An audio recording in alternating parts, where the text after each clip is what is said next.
nzambe oyo ayembola koya kobotula biso na maboko ya satan kudebolola biso na babulu oyo satan akangaki na conscience ya muntu ete toyeba nzambe mozalisi oyo apesi biso biloko alo tobanda kobondele na kondima tobanda kobondele na komikitisa tosengi ete na mokolo na le 19 décembre 2020 ezali journée monene ya baptême na bisika nyonso moteyi oyo azali koteya Kristo ateya na repentance bato bakobongola mitema bakondima Yesu abaptize bango selon l'ordre suprême de la parole de Dieu. Tant bango bazwi baptême abokula makanisi na bango bakola na boyebi kubanga nzambe kubanga bakunzi kutosa bakunzi kutambola na tout droit na droitire ya mibeko alors nzambe akupamula mokili na biso yango wana samedi le 19 c'est un jour spécial de baptême bato nyonso na nzambe bamema baoyo bango bateyi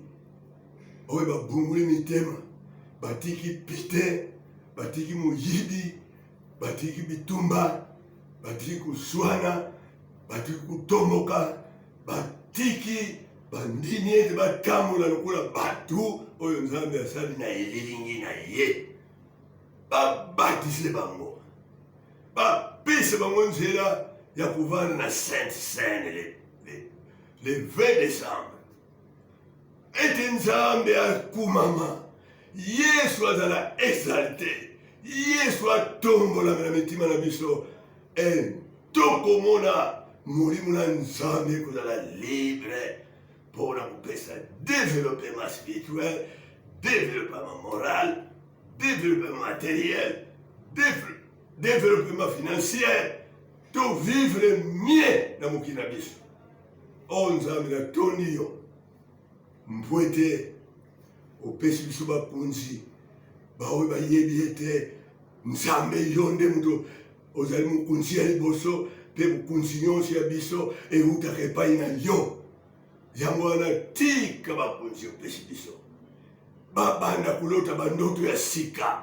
ndenge ya kotambola pays na biso ete tozala vraiment libre parce que la Bible déclare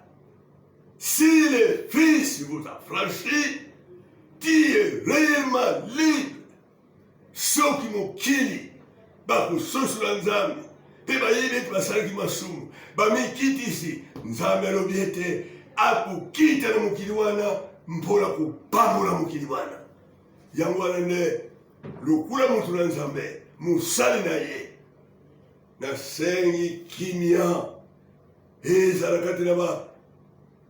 ba-institution na biso gouvernemental ecclésiastique nyonso tu ekende na kobanga nzambe oyo adesida ete après la mort de qui que ce soit il y a un jugement qui l'attend. C'est pourquoi natondi nzambe ete Yesu aye kusambisa te kasi ayembala kolimbisa biso tika tondima ye tozwa kimia na nkombo na Yesu tika kombo epambwama bakunzi na biso bapambwama bainstitution na biso epambwama bakalasi na biso ekende liboso traitement na biso ya na kati na bahôpitaux ekende malamu nzambe azwa lokumu que Dieu vous bénisse tous.